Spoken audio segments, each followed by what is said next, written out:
സിദ്ധാർത്ഥന്റെ വീട്ടുകാർ എതിർപ്പറിയിച്ചതിന് പിന്നാലെ CPIM സിദ്ധാർത്ഥന്റെ വീടിന് മുന്നിൽ സ്ഥാപിച്ച ബോർഡ് മാറ്റി. പിന്നാലെ SFIക്കെതിരെ KSU പുതിയ ബോർഡ് സ്ഥാപിച്ചു.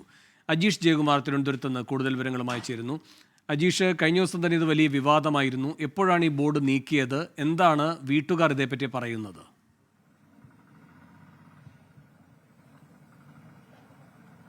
വേണു, കഴിഞ്ഞ ദിവസം സിദ്ധാർത്ഥന്റെ മരണശേഷമാണ് ഈ ഭാഗത്ത്, സിദ്ധാർത്ഥന്റെ വീടിന്റെ എതിർവശത്തെ പുറത്തുള്ള ഈ ഭാഗത്ത്, ഈ CPIMന്റെ DYFI കൊടിമരം സ്ഥാപിച്ചിട്ടുള്ള ഈ ഭാഗത്തായിരുന്നു CPIM ഒരു ഫ്ലെക്സ് ബോർഡ് സ്ഥാപിച്ചിരുന്നത്. SFI പ്രവർത്തകനായ സിദ്ധാർത്ഥനെ കൊന്നവരെ നിയമത്തിന് മുന്നിൽ കൊണ്ടുവരിക എന്നതായിരുന്നു അതിലെ ഉള്ളടക്കം. ഈ ഫ്ലെക്സ് ബോർഡിനെതിരെ സിദ്ധാർത്ഥന്റെ മാതാപിതാക്കൾ തന്നെ രംഗത്തെത്തുകയായിരുന്നു. കാരണം കൊന്നവൻ തന്നെ മുതലക്കണ്ണീർ ഒഴുക്കുന്നു എന്നായിരുന്നു അവരുടെ ഒരു എതിർപ്പ്. തുടർന്ന് വലിയ ചർച്ചയാവുകയും ചെയ്തു. ഇതിനുശേഷം ഇന്നലെ രാത്രിയാണ് ഈ ഫ്ലെക്സ് ബോർഡ് ഇവിടെ നിന്ന് മാറ്റിയത്.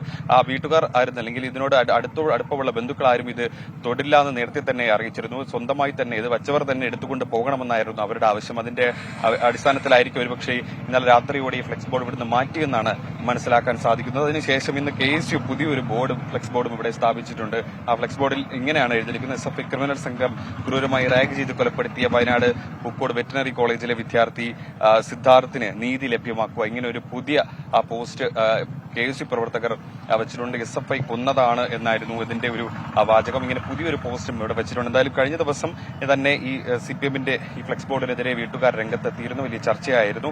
മാത്രമല്ല ഇന്ന് സിദ്ധാർത്ഥന്റെ അച്ഛന്റെ പുതിയൊരു പ്രതികരണം. കഴിഞ്ഞ ദിവസം ഈ സിദ്ധാർത്ഥിനെതിരെ ഒരു പെൺകുട്ടിയെ കൊണ്ട് ഒരു പരാതി നൽകിയിരുന്നു. 14-ാം തീയതി കോളേജിലെ വാലന്റൈൻസ് ഡേ ആഘോഷവുമായി ബന്ധപ്പെട്ട് ശല്യപ്പെടുത്തിയെന്നൊരു കാട്ടിയായിരുന്നു പരാതി. പക്ഷേ ഈ പരാതി പരിഗണിച്ച വുമൻസ് സെല്ലും അതേപോലെ തന്നെ ICC ഇന്റേണൽ കമ്മിറ്റിയും അടക്കമുള്ള ഇവരുടെ അംഗങ്ങൾക്കെതിരെ നടപടി വേണമെന്നാവശ്യപ്പെട്ട് ഈ സിദ്ധാർത്ഥിന്റെ അച്ഛൻ ജയപ്രകാശ് രംഗത്തെത്തിയിരിക്കുകയാണ്. കാരണം സിദ്ധാർത്ഥ് കൊല്ലപ്പെട്ടതിന് ശേഷം എന്തിനീ പരാതി നൽകിയെന്നായിരുന്നു ജയപ്രകാശിന്റെ പ്രധാനപ്പെട്ട ആവശ്യം. കഴിഞ്ഞ 14-ാം തീയതി ഈ ശല്യപ്പെടുത്തിയെന്ന സംഭവം ഉണ്ടാകുമ്പോൾ എന്തുകൊണ്ട് 14-ാം തീയതിയോ 15-ാം തീയതിയോ പരാതി നൽകിയില്ല? 4 ദിവസം കഴിഞ്ഞ് സിദ്ധാർത്ഥിന്റെ മരണശേഷം ഈ പരാതി നൽകി എന്നാണ് സിദ്ധാർത്ഥിന്റെ അച്ഛൻ ചോദിക്കുന്നത്. ഇതിന് കാരണം SFI പ്രവർത്തകർ അവരുടെ മുഖം രക്ഷിക്കാൻ വേണ്ടി മനഃപൂർവ്വം കെട്ടിച്ചമച്ചൊരു പരാതിയാണെന്ന് വ്യക്തമാവുകയാണെന്നും പറയുന്നു. അതിനെതിരെ ഈ ഒപ്പിട്ട അംഗങ്ങൾ 8 അംഗങ്ങളാണ് ഒപ്പിട്ടിട്ടുള്ളത്. അതിൽ സിദ്ധാർത്ഥിനെ മർദ്ദിച്ച വിദ്യാർത്ഥി അടക്കമുണ്ട് ഇന്റേണൽ കമ്മിറ്റിയിൽ.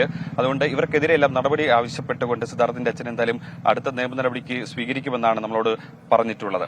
വേണം. ശരി, അജീഷ് ജയകുമാറാണ് തിരുവനന്തപുരത്ത് നിന്ന് വിവരങ്ങൾ നൽകിയത്.